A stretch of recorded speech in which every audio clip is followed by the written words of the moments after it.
Dans cette séquence, eh bien, nous allons voir ce à quoi ont droit les différents membres des groupes gestionnaires, administrateurs et super utilisateurs, ça vous le savez puisque c'est vous-même. Donc on va se connecter avec le membre du groupe gestionnaire, donc qui a accès à l'interface d'administration. Donc autant pour les groupes précédents, on se connectait par l'intermédiaire du site, ici, eh bien, on y accède directement par l'administration.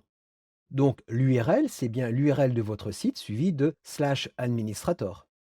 Donc on va se connecter en tant que gestionnaire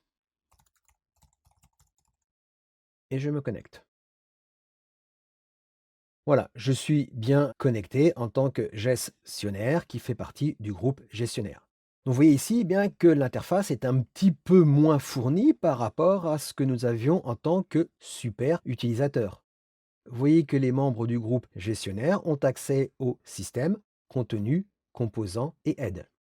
Au niveau du système, eh bien, il n'y a que le panneau d'administration.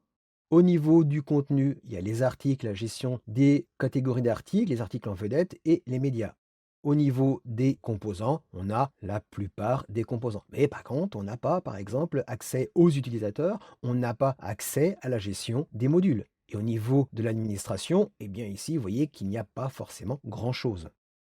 Donc, en résumé, les gestionnaires ont accès à la gestion du contenu du site, ils n'ont pas accès au paramétrage du site et des contenus, et ils n'ont pas accès à la gestion des droits sur les contenus. Maintenant, nous allons nous déconnecter et nous connecter avec un membre du groupe administrateur. Voilà,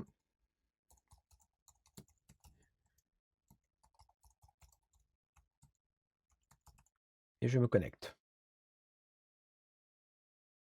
Voilà. Donc ici, bah déjà, l'interface est un petit peu plus fournie par rapport à ce que nous avions précédemment pour les gestionnaires.